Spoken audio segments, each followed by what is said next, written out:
Hey everyone! I'm new here, so I know you are too. Welcome to my channel. I am so excited to share the very first video of my pregnancy series. I'm also newly pregnant with my first baby, and if you're like me, you want to know everything now. So today we're diving into the first trimester, which is exciting and sometimes overwhelming. Whether you just saw that positive test now or you're supporting someone who is pregnant, this video is for you. I'm going to guide you through key things to know during your first trimester. We'll get into how long each trimester is and what's going on inside your body during this trimester, when you can generally expect to see your doctor, things to avoid during pregnancy, things to increase during pregnancy, and the importance of prenatals. I will add timestamps in the description box so you can skip to the parts that are important to you. If there is anything that I don't cover in this video and you want to see it in the next, please let me know. Chances are that if you're curious about it, it's worth knowing, and I would love to learn more and share it with you. The first trimester is about 13 weeks, the same with the second trimester, and the third can be a bit longer than that, but we'll get into the other two in the videos to come. During this time, your body is working overtime. Your baby's major organs are starting to develop, and some common changes you might be experiencing are nausea, fatigue, cramping breast tenderness, and/or mood swings. Every pregnancy is different, so don't worry if your symptoms don't match someone else's. During the length of the first trimester, your baby will grow to be about 2.5 or 3 inches long and will weigh about 1 ounce.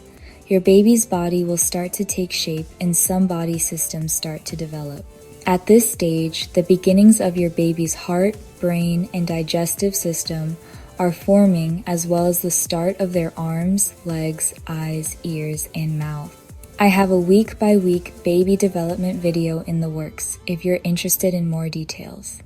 Your very first prenatal visit usually happens around 8 weeks, though some doctors may see you earlier.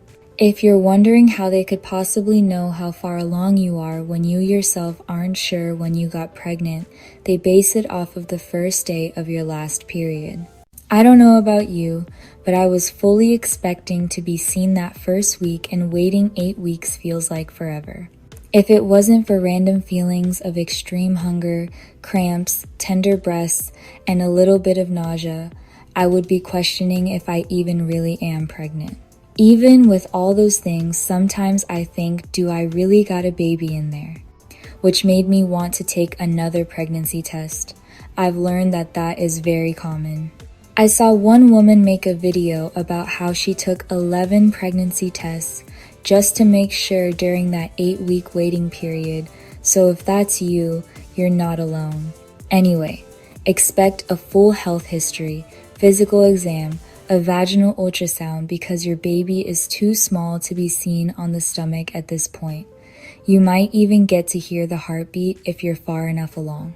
Your doctor might also go over prenatal testing and genetic testing. They will go over each type, as some are more invasive than others. Blood work is also common to check things like your iron levels, blood type, and any potential concerns. From there, most providers schedule monthly visits during the first trimester to keep an eye on your progress.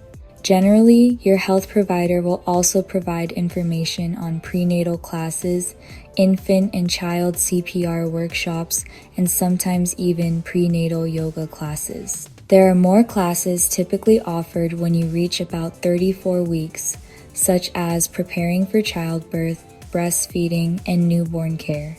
Your provider will likely also provide information on programs, services, and benefits that you can apply for to receive supplies and nutrition for you and your baby. Now let's get into what things to stay away from to keep your baby safe. The obvious part being alcohol, weed, smoking, or vaping. What wasn't so obvious was foods like braised beef or pot roast that are cooked in wine. Or if you're into fried pickles, keep in mind that sometimes it's made with a beer batter. So, If you're eating out or having a meal prepared by someone else, just be aware of the ingredients and preparation that went into the dish. Also, stay away from diet sodas, eating undercooked foods like rare steak or seafood, unpasteurized dairy like feta cheese or some blue cheeses, and avoid deli meat. Some cooked fish is high in protein and can be good for pregnancy, but stay clear of high mercury fish like shark, swordfish, king mackerel, and tilefish. Additionally, most herbal teas and some mushrooms are considered controversial. There isn't a lot of research done on pregnant women in this area, so it's just a good thing to be mindful of when consuming these things. Always check with your doctor before stopping or starting any medications or vitamins.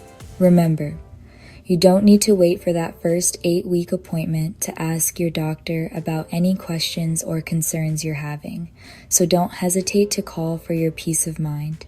And while caffeine is usually okay in moderation, most guidelines recommend staying under 200 milligrams a day, which is a small cup or about 12 ounces. I don't know about you, but ever since I got pregnant, I Google a million times a day just to make sure I'm not eating or drinking anything that could be harmful. Oh, I almost forgot. Avoid hot tubs and saunas as extreme heat changes are dangerous for the baby. If you like to get massages or manicures and pedicures, avoid deep tissue massages and make sure your masseuse knows to avoid the pressure points that are located in your ankles, calves, and hands. Luckily, most places have pregnancy massages as an option. What has been the hardest thing for you to avoid during your pregnancy so far? For me, it has to be having a full spa day.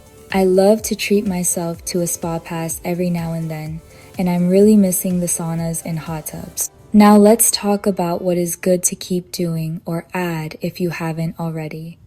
In your diet, try to consume lots of leafy greens and proteins like beans, lentils, chicken, low mercury fish, and eggs. Eating whole grains will help with energy and digestion, which is helpful because a lot of women experience constipation while pregnant. It's also important to consume calcium-rich foods for bone health. Folate-rich foods such as spinach, lentils, and oranges are really important for your baby's brain development. Personally, I have been obsessed with cream of wheat lately, and it's a good source of folate and iron. And don't forget to stay hydrated. Water is your best friend. It helps support fetal circulation, maintain healthy amniotic fluid levels, and aids in digestion and waste removal, which is all really important for you and baby. Light exercise and lots of walking is generally recommended as well. If you find the willpower, please tell me where you got it. Especially after I eat something, I am ready for a nap. Also, remember that you will gradually gain weight, and this is a healthy weight gain as long as you're not eating a pint of ice cream every day.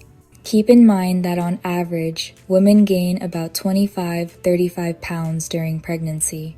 Even with a balanced diet, it can be tough to get every nutrient you and your baby need.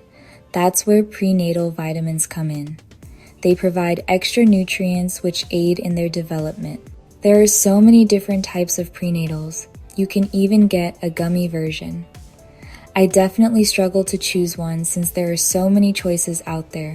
What is really important is to find one with folate, which helps prevent neural tube defects, and iron, which supports your increased blood volume, vitamin D, choline, omega-3 fatty acids, and calcium. Make sure to thoroughly read and shop around before you choose yours. The good part is, you will probably end up needing to buy a new bottle every month, so you can try a different one the next month. If you haven't gotten your prenatals yet, don't worry. Just start as soon as possible. The first trimester can feel overwhelming with all the changes happening, but remember that you're not alone. If you ever do feel alone, join a pregnancy group.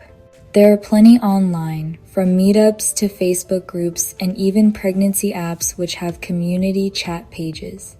I would also love for this comment section to be a place we all feel we can share our pregnancy experiences and give and get advice. Side note, pregnancy apps. I just joined one and I think it's really cool because it shows you the progress and estimated size of your baby each week. I'm not sponsored by them, but I tried a couple different apps and the What to Expect app is my favorite. It even has a feature that shows you a size comparison category. For example, I'm using fruits and at 7 weeks today, my baby is the size of a blueberry. But I can also choose the snacks category, and in that case, my baby is as big as a piece of popcorn. There are also weekly tips and chat forums with both new moms and experienced moms, so I highly recommend. Don't forget about birthing and prenatal yoga classes too. You may meet first-time or experienced moms that you really connect with. I hope you found this video helpful. If you did, give me a thumbs up. And if there is anything specific you'd like me to cover or go more in depth on, let me know in the comments.